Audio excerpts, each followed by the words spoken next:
आज हम कक्षा 10वीं विषय हिंदी का पेपर देख रहे हैं। केवल अभ्यास हेतु नमूना प्रश्न पत्र प्रैक्टिस पेपर देख रहे हैं हाई स्कूल परीक्षा 2025 के लिए।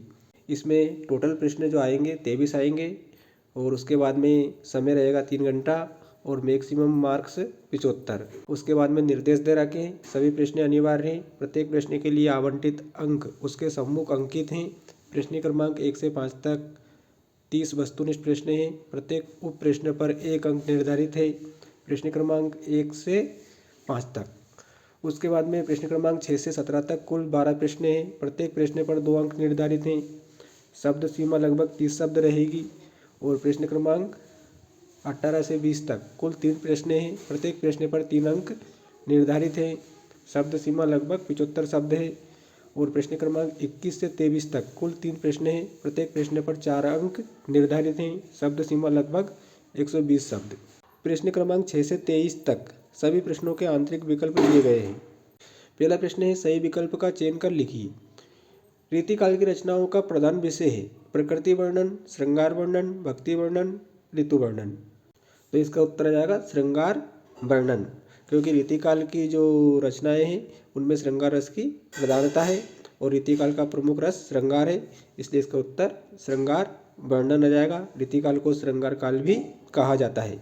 जकरी शब्द का अर्थ है व्यर्थ होना, रटना, जर्जर होना, दुखी होना। तो जकरी शब्द का अर्थ है रटना।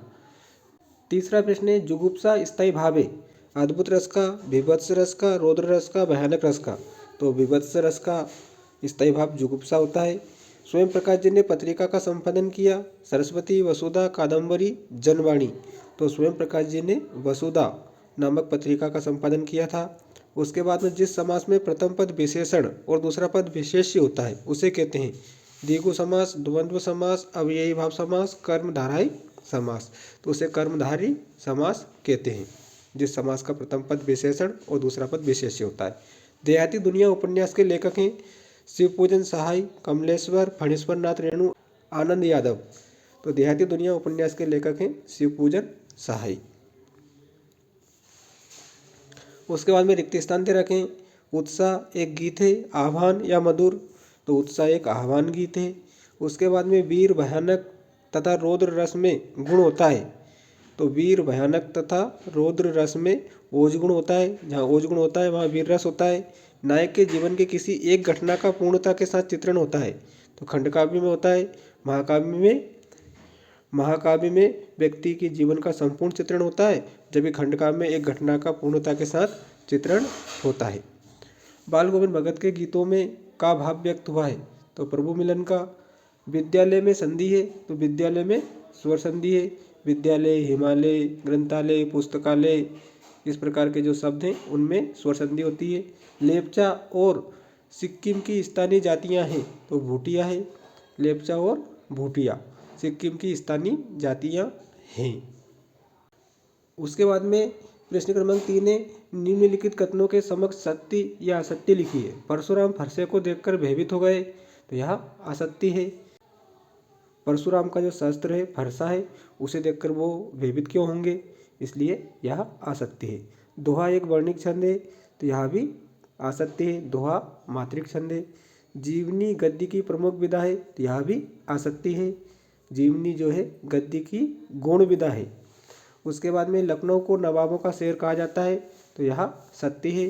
जो लखनऊ है उसे नवाबों का शहर कहा जाता है। उसके बाद में अगला प्रश्न है, माँ बैठ नहीं सकती में भाववाच्य है। तो यह सत्य है। कृतिकार के लिए अनुभव की अपेक्षा अनुभूति गहरी चीज़ है। तो कृतिकार के लिए अनुभव की अपेक्षा अनुभूति गहरी चीज़ है, सत्य है।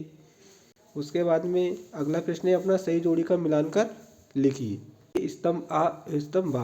तो स्तंभ आ की सही जोड़ी हमें स्तंभ बा से बनानी है। तो स्तंभ आ में पहला है युगधारा। तो इसकी सही जोड़ी होगी नागार्जुन। नागार्जुन की रचना है। उतान। तो उतान का अर्थ होता है पीठ के बल बैठना। मन्नू भंडारी की माँ सहनशील थी। उसके बाद में सुदामा चरित। तो सुदामा चरित जो है खंड काव्य है और नरोत्तम दास ने लिखा है।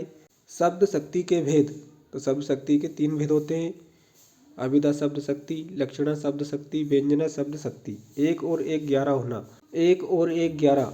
1 और 1 11 जो मुहावरा है इसका अर्थ होता है एकता में शक्ति। उसके बाद में प्रश्न क्रमांक 5 है, निम्नलिखित प्रश्नों के उत्तर एक वाक्य में लिखिए। इसमें पहला है, जयशंकर प्रसाद की आत्मकथ्य कविता किस पत्रिका में प्रकाशित हुई थी? तो जयशंकर प्रसाद की आत्मकथ्य कविता हंस पत्रिका में प्रकाशित हुई थी। तो यहाँ पर किसकी जगह आपको लिखना है? हंस बस, और पूरा वाक्य वैसे उतारना है, लास्ट में पूर्ण विराम। अगला है, घेर घेर घोर गगन पंक्ति में प्रयुक्त अलंकार का नाम लिखिए। तो घेर घेर घोर गगन पंक्ति में प्रयुक्त अलंकार अनुप्रास है ना। घा वर्ण की आवृत्ति बार बार हुई है इसमें। शास्त्रों में काशी किस नाम से प्रतिष्ठित है? तो शास्त्रों में काशी आनंद कानन नाम से प्रतिष्ठित है। एक से अधिक अर्थ देने वाले शब्द क्या कहलाते हैं? तो एक से अधिक अर्थ देने वाले शब्द अनेकार्थी शब्द कहलाते हैं। अनेकार्थी शब्द। जितेंद्र नार्गे ने खेदुम में किसका निवास बताया है? तो जितेंद्र नार्गे ने खेदुम में देवी देवताओं का निवास बताया है। देवी देवताओं का निवास बताया है। लेखक अज्ञे अपनी आभ्यंतर व्यवस्था को किस प्रकार पहचान पाता है? तो लेखक अज्ञे अपनी आभ्यंतर व्यवस्था को लिखकर पहचान पाता है। तो ये एक वाक्य में उत्तर हो जाएंगे अपने। प्रश्न क्रमांक 6। तो प्रश्न क्रमांक 6 जो है 2 नंबर वाले प्रश्न स्टार्ट होगा यहाँ से।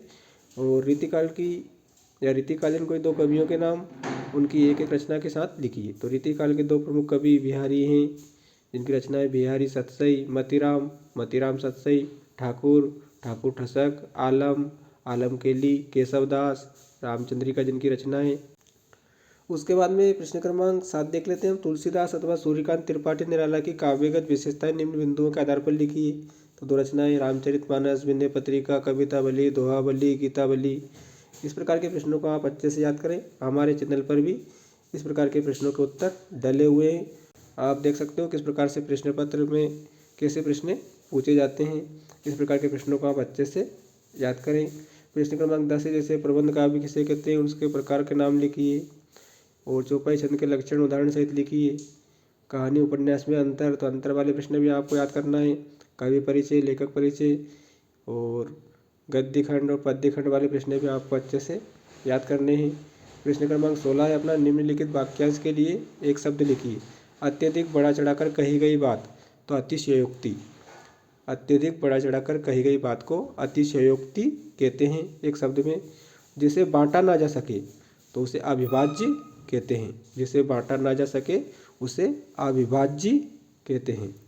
उसके बाद में मुहावरे और उनके अर्थ वाक्य में प्रयोग करना है। तो ऐसे प्रश्न भी आप अच्छे से याद करें। मुहावरे अधिक से अधिक याद करें। आम के आम, गुठलियों के दाम मतलब दुगना लाभ होना। ऊँट के मुँह में जीरा मतलब मांग से कम वस्तु, और इनके वाक्य भी बनाने हैं। उसके बाद में प्रश्न क्रमांक 17 जो है अपना कृतिका से है। कृतिका हिंदी से, इसमें से एक प्रश्न आता है। ये संदर्भ प्रसंग व्याख्या करनी थी इसकी, और इसमें गद्यांश की संदर्भ प्रसंग सहित व्याख्या करनी थी। और 18वें प्रश्न में संदर्भ प्रसंग सहित भावार्थ लिखना था। उसके बाद प्रश्न क्रमांक 20 में आपको धूम्रपान को रोकने के लिए उसकी हानियाँ बताते हुए एक विज्ञापन बनाकर लिखना था। धूम्रपान को रोकने के लिए उसकी हानियाँ बताते हुए एक विज्ञापन बनाकर लिखिए। तो विज्ञापन से संबंधित प्रश्न भी याद करें और अनुच्छेद लेखन से संबंधित प्रश्न याद करें।